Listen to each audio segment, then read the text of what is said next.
नमस्कार दोस्तों, विज्ञप्ति पीसीएस के यूट्यूब चैनल पर आप सभी का स्वागत है। कल क्या कंप्लीट कर लिया था, राष्ट्रीय आय का जो टॉपिक था पूरा कंप्लीट कर लिया था। आज गरीबी और बेरोजगारी पढ़ेंगे, और गरीबी और बेरोजगारी को तो हम लोग बेहतर तरीके से समझ सकते हैं, क्योंकि स्टूडेंट लाइफ में बेरोजगारी तो बहुत बेहतर तरीके से समझा जा सकता है। चलिए तो बात करते हैं बेरोजगारी की। अब बेरोजगारी किसे कहते हैं, ठीक है, सबसे पहला हमारा टॉपिक है वो है बेरोजगारी। तो बेरोजगारी किसे कहते हैं, देखिए, कम से कम वेतन पर भी आपको काम ना मिले तो उसे ही कहते हैं बेरोजगारी।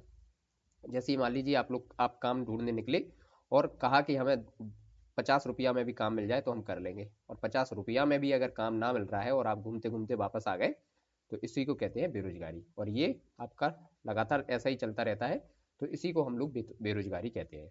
और ये जो एज होती है बेरोजगारी की, इसको हम लोग 15 से 64 वर्ष के बीच में देखते हैं, क्योंकि 15 से 64 वर्ष में स्वस्थ इंसान होता है उसी को बेरोजगार कहा जा सकता है। अगर कोई अस्वस्थ है तो उसको तो बेरोजगारी के दौर में जोड़ा नहीं जाएगा, है ना।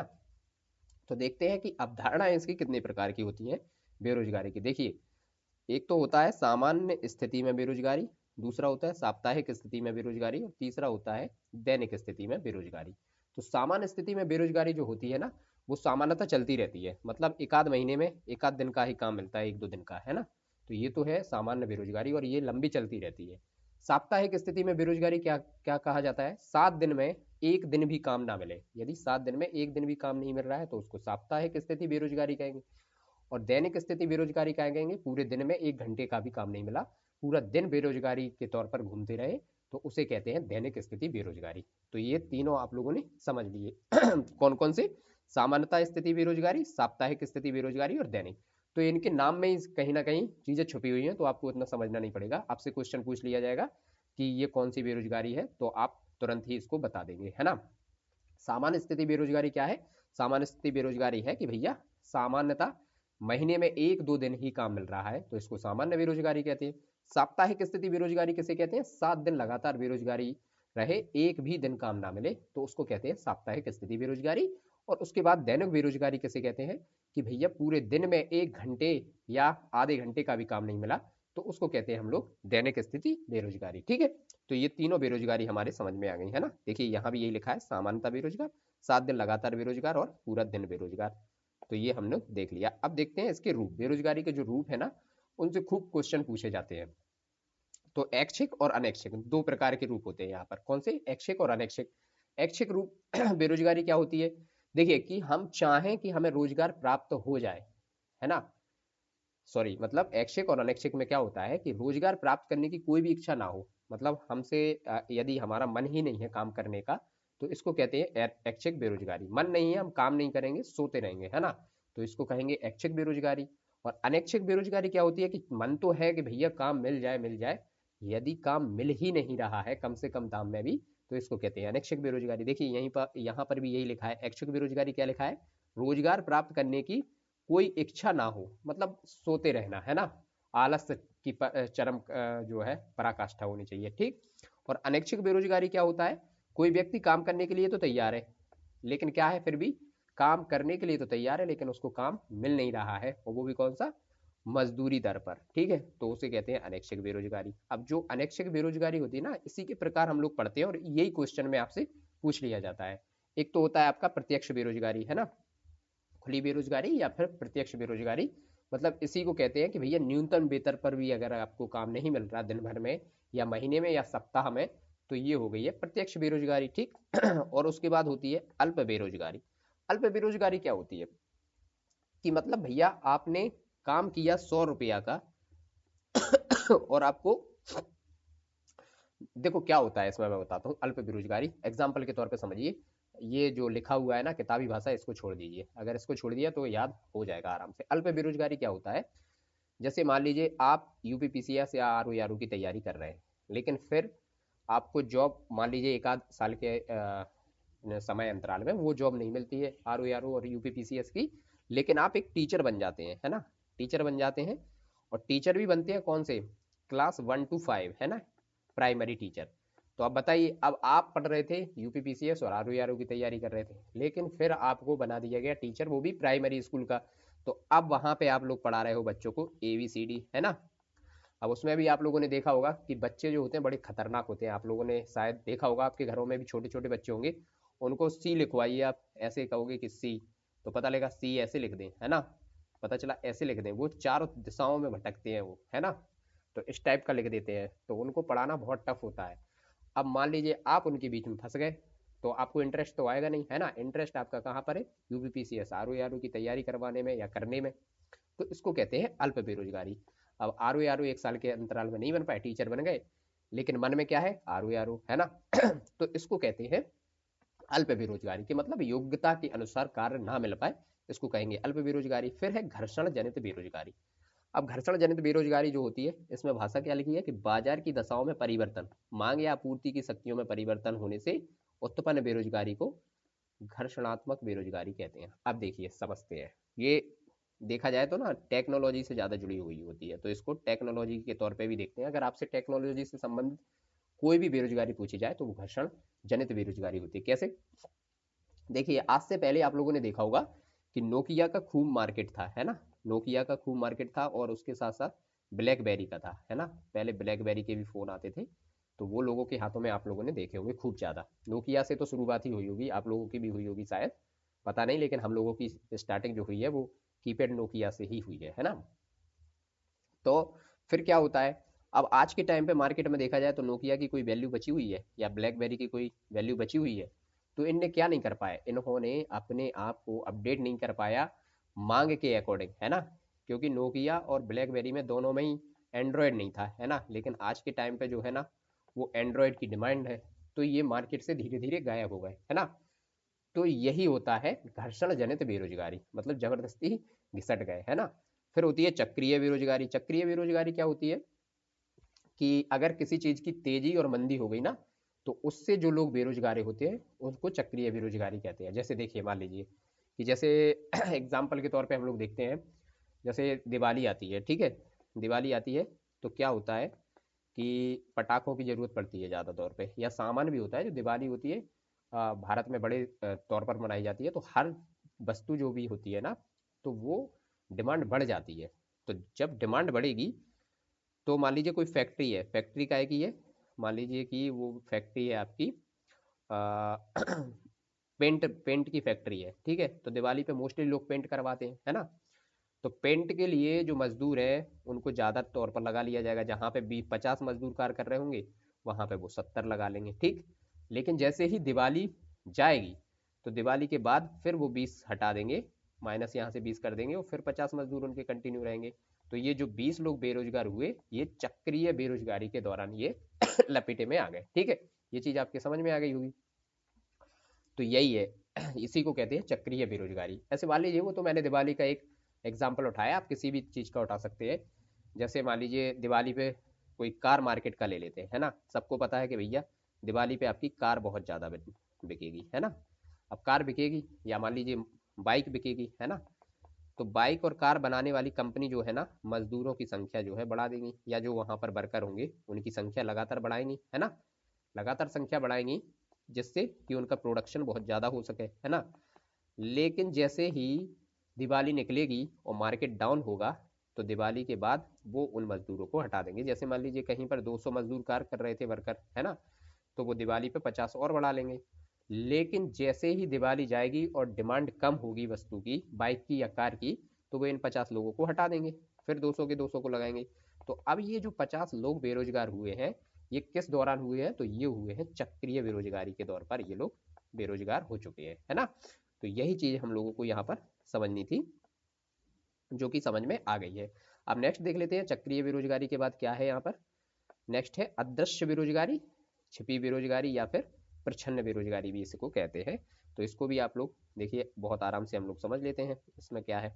देखिए जो अदृश्य, छिपी हुई और प्रच्छन्न बेरोजगारी है, उसको भी एग्जाम्पल के तौर पर समझते हैं। सबसे अच्छा उदाहरण इसका जो होता है ना, वो कृषि होता है। कृषि में प्रच्छन्न बेरोजगारी दिखाई देती है। कैसे दिखाई देती है, एग्जाम्पल के तौर पर देखते हैं। मान लीजिए ये खेत है ना। इस खेत में 8 लोग काम कर रहे हैं, ठीक। और 8 लोग काम करने के बाद 100 कुंटल मान लीजिए गेहूं निकाल रहे हैं, ठीक। ये हो गया। अब इसमें से एक पढ़ाई करने बाहर चला गया, तो अब कितने बचे, 7 लोग, ठीक है। तब भी इतना ही गेहूं निकलेगा, 100 कुंटल, है ना। फिर उसके बाद क्या होता है, दो लोग मान लीजिए बीमार हो गए कुछ दिन के लिए, एक हफ्ते के लिए, तब भी कितना निकलेगा, 100 क्विंटल ही, है ना। तो फिर ये एक क्या कर रहा था यहाँ पर, 8 लोग क्या कर रहे थे यहाँ पर, इसमें से तो कुछ हुआ ही नहीं, है ना। फिर मान लीजिए इसमें से एक की शादी हो गई, लड़की थी कोई, तो वो भी बाहर चली गई, अब कितने लोग बचे, 4 लोग, तो 4 लोग भी मिलकर 100 क्विंटल निकाल रहे हैं। तो ये है कि भैया 4 लोग जब 100 क्विंटल निकाल रहे हैं, तो पहले जो 4 लोग और जुड़े थे इससे, वो 4 लोग क्या कर रहे थे, है ना। तो इसको कहते हैं छिपी हुई या फिर प्रच्छन्न बेरोजगारी या फिर अदृश्य बेरोजगारी। अब आप लोगों को ये चीज भी समझ में आ गई होगी। फिर आती है संरचनात्मक बेरोजगारी। ये क्या होती है संरचनात्मक बेरोजगारी, ये दीर्घकालीन बेरोजगारी है, सबसे लंबे समय तक चलने वाली बेरोजगारी यही होती है, और औद्योगिक क्षेत्र में सबसे ज्यादा मिलती है, और भारत में भी कहा जा सकता है ये बीमारी जो बेरोजगारी है ये सबसे ज्यादा दिखाई देती है। कैसे, एग्जाम्पल के तौर पे देखते हैं इसको भी। देखिए एग्जाम्पल मैंने इसमें लिख भी लिया था कि कोयला उद्योग जो है मान लीजिए, है ना, कोयला उद्योग की मान लीजिए गिरावट आई, कोयला उद्योग में गिरावट कैसे आई, डिमांड उसकी कम हुई। तो जैसे ही डिमांड कम होगी, तो यहाँ पर जो लगातार मान लीजिए 1000 मजदूर यहाँ पर लगे हुए हैं, है ना, तो अब इनको हटाया जाएगा ना, जो मजदूर हैं जो खनिक बोल रहा है जिनको, जो खनिज निकाल रहे हैं, है ना, कोयला, तो ये संख्या यहाँ से घटा के मान लीजिए कर दी जाएगी अब 700, है ना। तो 300 लोग यहाँ पर बेरोजगार हो गए कि नहीं हो गए, तो इन्हीं को कहेंगे हम लोग संरचनात्मक बेरोजगारी। तो ये इतना ध्यान रख के चलना है कि संरचनात्मक बेरोजगारी का जब भी पॉइंट आए तो औद्योगिक से इसको हमें कनेक्ट करना है, उद्योग से, ठीक। और अगर पूछा जाए आपसे कि भारत में सबसे दीर्घ बेरोजगारी कौन है, दीर्घकालीन बेरोजगारी, तो यही है संरचनात्मक बेरोजगारी, और अधिकांश जो भारत में बेरोजगारी है यही देखने को मिलती है। ठीक है, ये आपको समझ में आ गया होगा। तो बेरोजगारी को हम लोगों ने कैसे देखा था, शुरू से एक बार फिर से रिवीजन कर लेते हैं। बेरोजगारी को देखा था कि भैया कम से कम वेतन में भी अगर कार्य किसी को नहीं मिल रहा है वर्क करने को, तो वो उसे हम बेरोजगारी कहते हैं। और अगर आपसे उम्र पूछी जाए तो ये 15 से 64 वर्ष में, लेकिन जरूरी क्या है, स्वस्थ होना जरूरी है। अगर अस्वस्थ हो गया इंसान तो वो बेरोजगारी के तौर पर नहीं आएगा, वो फिर अस्वस्थ में चला जाएगा, ठीक है। अवधारणाएं क्या होती हैं इसमें, एक होती है भैया आपकी यहाँ पर सामान्य अवधारणा, सामान्य स्थिति, फिर साप्ताहिक स्थिति और दैनिक स्थिति, है ना। तो इनको देख लिया था कि सामान्यता जो चलती रहती है ये होती है सामान्य स्थिति, मतलब महीने में कोई भी काम नहीं मिला हो, 1-2 दिन ही काम मिला हो, साप्ताहिक में पूरे सप्ताह में कोई काम नहीं मिला हो, है ना। और दैनिक में क्या है, पूरा दिन बेरोजगार रहा हो, 1-2 घंटे के लिए भी काम नहीं मिला है। फिर इसके रूप देखे थे हम लोगों ने बेरोजगारी के रूप। तो बेरोजगारी के रूप क्या थे, ऐच्छिक बेरोजगारी और अनैच्छिक में, दो में मान लिया था।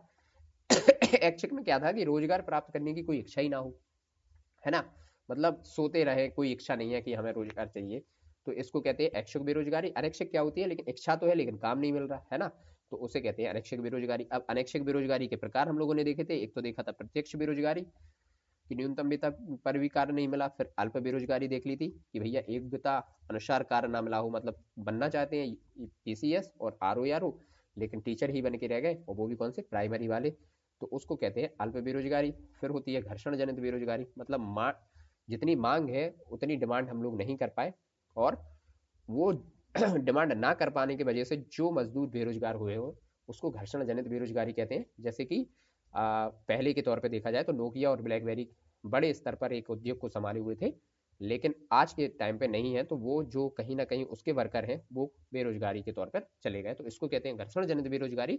और आपसे टेक्नोलॉजी से संबंधित बेरोजगारी भी पूछा जाए तो आपको यही आंसर लगाना है, ठीक है।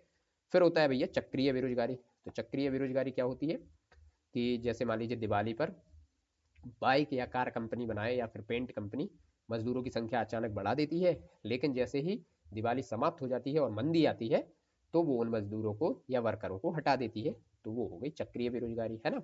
फिर होती है अदृश्य छिपी हुई या प्रच्छन्न बेरोजगारी, ये कृषि में दिखाई देती है। कृषि में चाहे 8 लोग लगे रहे तब भी 100 क्विंटल निकाला जाएगा, एक खेत में उतना ही गेहूं निकाला जा सकता है, और चाहे 4 लगे रहे तब भी उतना ही निकाला जा सकता है। तो इसको कहते हैं प्रच्छन्न बेरोजगारी या छिपी हुई बेरोजगारी, ठीक। फिर संरचनात्मक बेरोजगारी हम लोगों ने देखी है। तो संरचनात्मक बेरोजगारी होती है कि भैया जैसे मान लीजिए हमारे यहाँ पे कोयला है, कोयला उद्योग में यदि कमी आई, और कोयला उद्योग में बड़ी जनसंख्या में एक वर्कर लगे हुए थे, और वो कमी डिमांड कम होने के चक्कर में उन्हें हटा दिया गया वहां से, और जो बेरोजगारी आई उद्योग के क्षेत्र में उसे कहते हैं संरचनात्मक बेरोजगारी, ठीक है।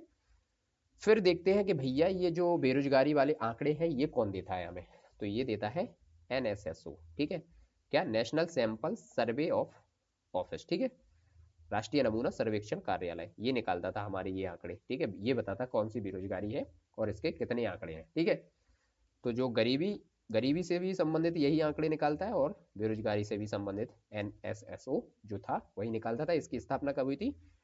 1950 में इसकी स्थापना हुई थी। लेकिन 2019 में क्या हुआ, इसका एनएसएसओ जो है उसका सीएसओ में, केंद्रीय सांख्यिकी कार्यालय जो है उसमें विलय करके क्या बना दिया? एनएसओ, है ना।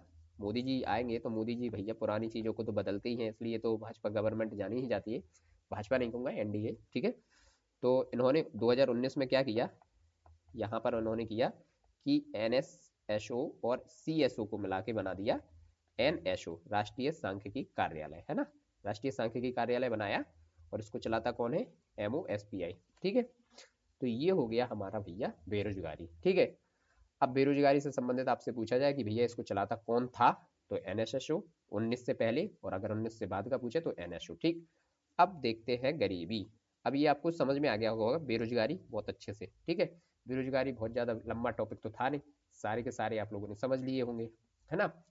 अब देखते हैं गरीबी। गरीबी पे बात करते हैं तो एक होती है सापेक्ष गरीबी और होती है निरपेक्ष गरीबी।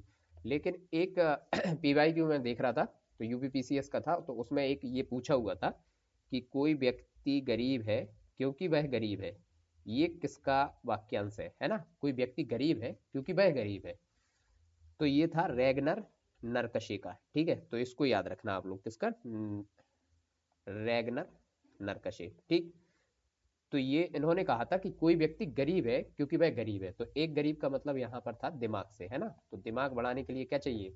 यहाँ पर चाहिए शिक्षा। तो तभी तो कहते हैं कि हमारी जो गवर्नमेंट है वो गरीबी हटाने के लिए क्या करती है यहाँ पर कि भैया सब्सिडी पे सब्सिडी देते चली जाती है हर चीज पर, है ना।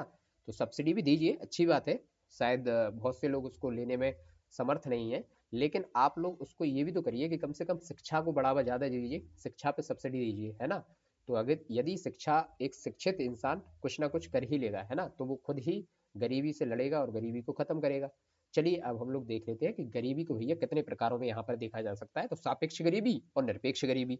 सापेक्ष और निरपेक्ष गरीबी, तो सापेक्ष गरीबी क्या होती है कि आय की असमानता होती है इसमें। जैसे मान लीजिए किसी की, आप लोगों ने देखा होगा कि 1% लोग जो है ना भारत में, 1% लोग जो है वो 73% जो है ना यहाँ के संसाधनों पर कब्जा किए हुए हैं, है ना। संसाधन या फिर मान लीजिए पैसा या भूमि या कुछ भी कह सकते हैं आप। तो 1% लोगों के हाथ में 73% यहाँ की अमीरी हाथ में है, ठीक।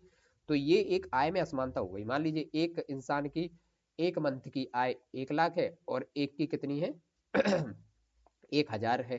तो बताइए कितना ये जो है अंतर हुआ। तो इसी को कहते हैं सापेक्ष गरीबी, है ना। ये आर्थिक या क्षेत्रीय आर्थिक क्षेत्र में हो सकती है। और एक होती है निरपेक्ष गरीबी। निरपेक्ष गरीबी में क्या होता है भैया, आधारभूत संरचना ही अगर इंसान के पास नहीं है तो वो निरपेक्ष गरीबी में आएगा, ठीक है। जैसे क्या? रोटी, कपड़ा, मकान, है ना। ये तो तीनों चीजें हो ही जाती हैं। फिर उसके बाद शिक्षा और स्वास्थ्य। अगर ये पांचों चीजों किसी के पास नहीं है तो वो निरपेक्ष गरीबी में आ जाएगा, ठीक। ये रोटी, कपड़ा, मकान, शिक्षा और स्वास्थ्य, अगर ये चीजें हैं तो फिर तो इंसान सरवाइव कर ही लेगा ना। भैया रोटी तो वैसे इंसान खाता ही है ना, हर कोई इंसान खाता है रोटी। कपड़ा पहनता ही है हर कोई इंसान, ठीक।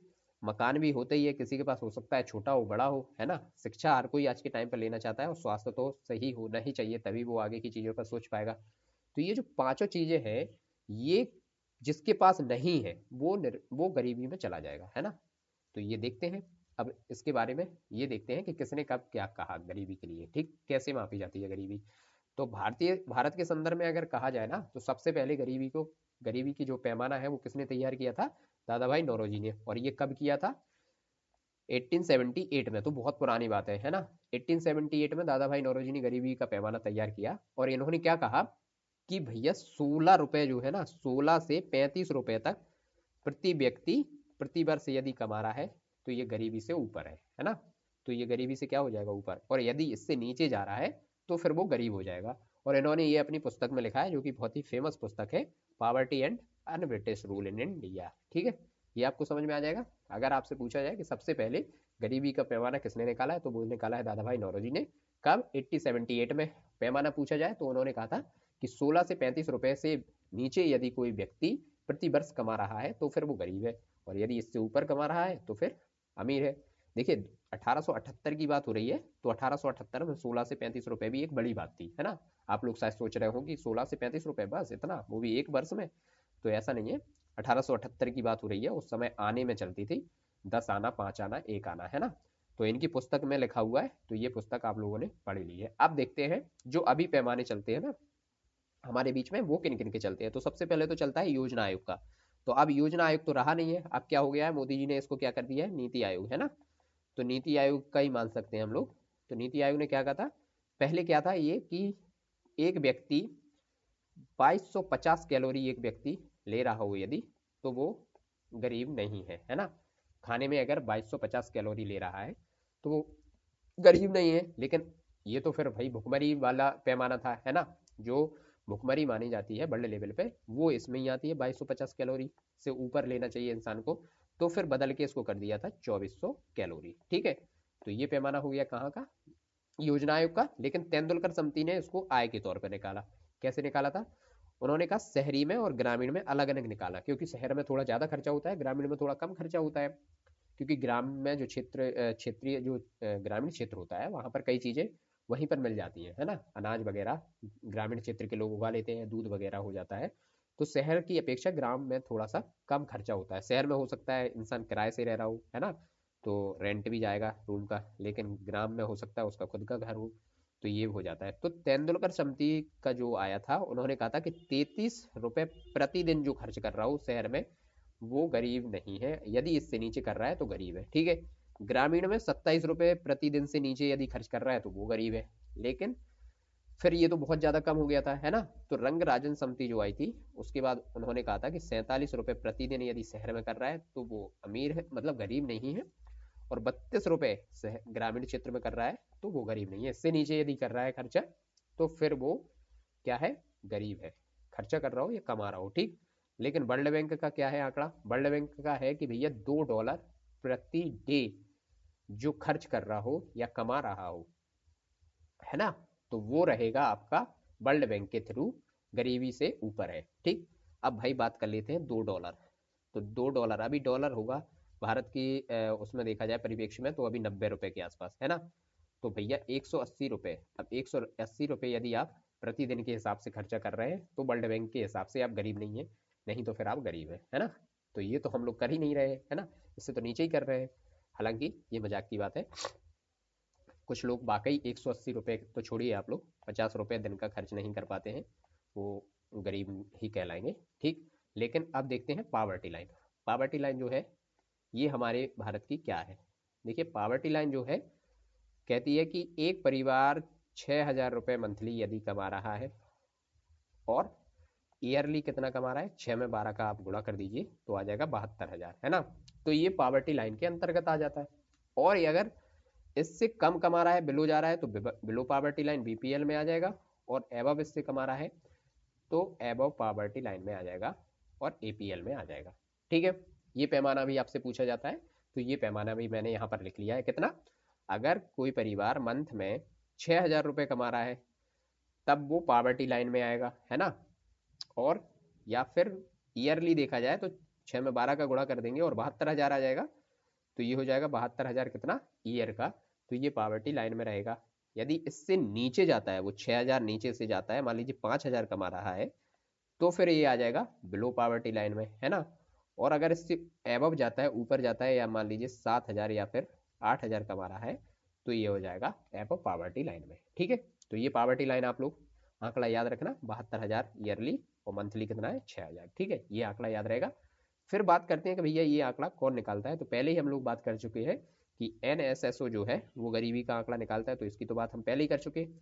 अब देखते हैं गिनी गुणांक और लॉरेंस वक्र। लॉरेंस वक्र जो है, ये भी गरीबी के आंकड़े निकालते हैं। तो कैसे निकालते हैं इसकी बात कर लेते हैं, चलिए। लॉरेंज वक्र जो है, तो लॉरेंज वक्र जो है वो दिखाई आय, यहाँ पर एक साइड लिखा हुआ है आय प्रतिशत में, और जनसंख्या भी प्रतिशत में, ठीक है। तो ये जो है ग्राफ यही दिखाता है आय को और किसको, जनसंख्या को, ठीक है। तो आय और जनसंख्या अगर बराबर जा रही है, तो ये जो बीच वाली लाइन जो होती है ना, अगर ये सीधी 45 के कोण पर जाती है, तो ये समानता की स्थिति को दर्शाता है।